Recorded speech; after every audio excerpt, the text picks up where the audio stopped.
How's it going, guys? Welcome back to Crafting Cars. This is now part 9 of the Hurricane NSX build.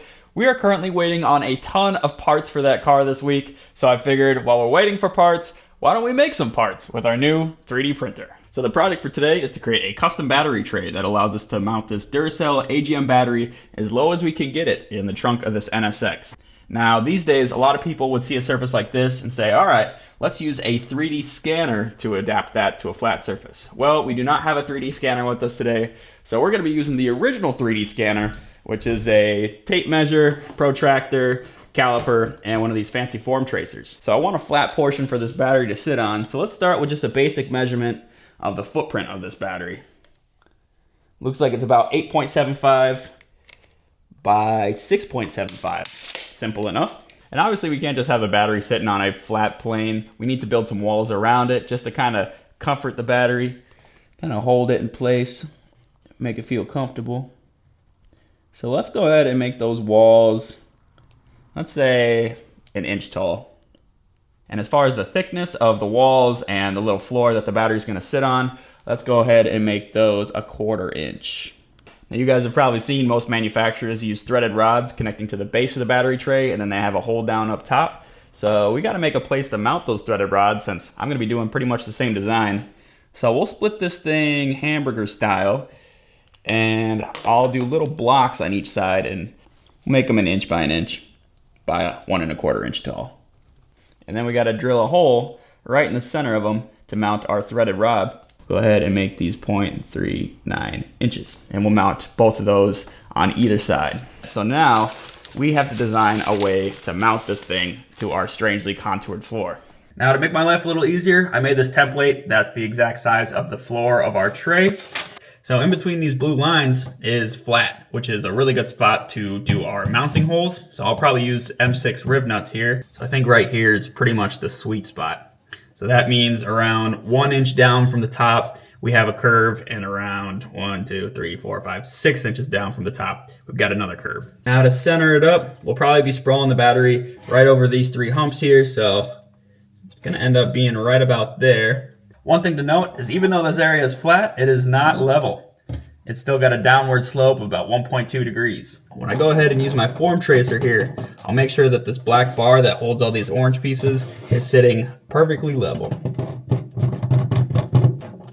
0.1, that's good enough for me. I'll go ahead and mark the form tracer here.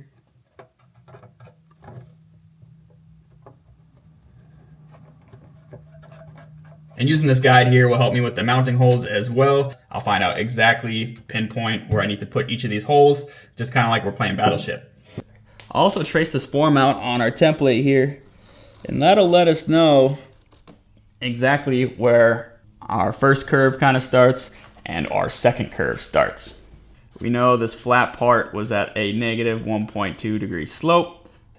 And this right here is 166.8 degree angle, and from this point to that point is 197.5 degree angle. Now I know these are just kind of quick and sloppy drawings, but I think we've got enough data here to make a functional 3D model. Now I haven't touched the 3D modeling software since like high school, and I graduated in 2017. I downloaded a couple the other day. I got Blender, FreeCAD, and Fusion 360. And above those 3, I think Fusion 360 is going to be the best for the kind of projects we're going to be doing on this car. So let's see if we can make some magic happen and figure out a way to 3D print it.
So while we wait for that print to finish up, let's go ahead and make the top portion of this project here, which would be kind of like the battery hold down. And we're gonna be making it out of carbon fiber. Now, this stuff is pretty cool. I found it on Composite Envisions. In some lights, it just looks like basic carbon fiber, but when the light catches it right, you'll see we get a red tinge. It's very cool. It's kind of like the same color scheme we'll be keeping throughout the car. It'll be obviously white, black, and then for that kind of Type R heritage, we'll have little splashes of red here and there. So I think this is gonna be perfect. I got a layer of tuck tape down here. I find the resin doesn't stick to this at all. We'll wet out this peel ply here. I go through and I stab all the bubbles out of it.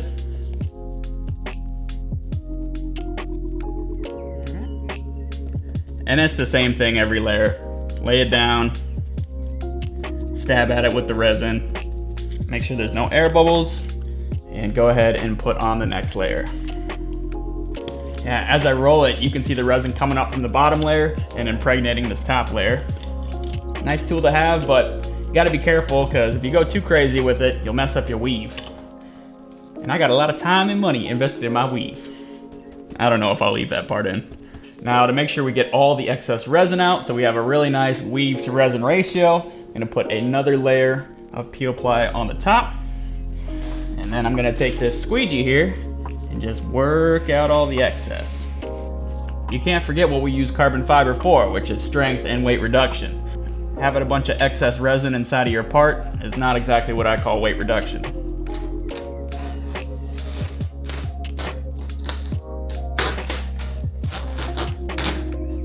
Now, I know I said earlier that I wasn't gonna use a 3D printer to make the top hold down bracket. However, I think if I make a real thin version of it, I could take it and use it as a stencil to help me cut my carbon out and locate where I need to drill my holes. And if I want to, I could also glue it to the carbon, which will add just a little extra strength. So I'm gonna get that all taken care of real quick. I'll get this thing all sanded and cleared. Here is the before, and here is the after. Our little carbon plastic sandwich with a little bit of clear on it. You can see where I notched out for the battery. I think it turned out really nice. I am very impressed. This is a beautiful print. And this thing is solid. Now it feels solid, but how does it fit? Well, you tell me. Shit, not bad for a hand drawing. As far as how flat it sits, I didn't get it perfect, but it's within half a degree, so I'm pretty happy with that.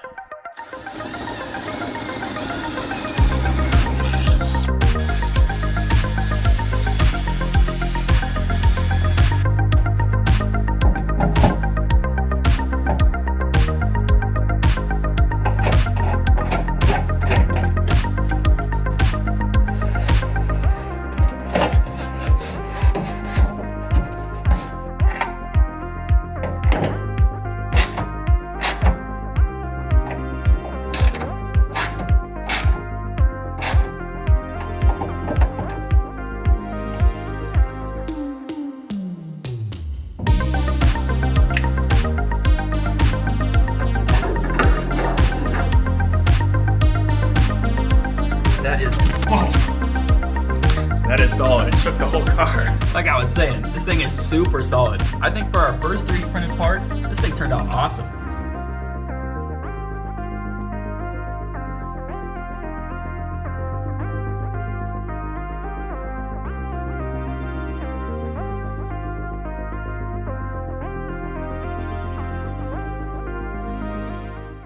So let me address some things that people might be wondering about this. So the reason I mounted the battery in the back of the car is because in the front of the car, in that little front bay area where they normally mount the battery in the NSX, I'm gonna have an aftermarket AC unit in there.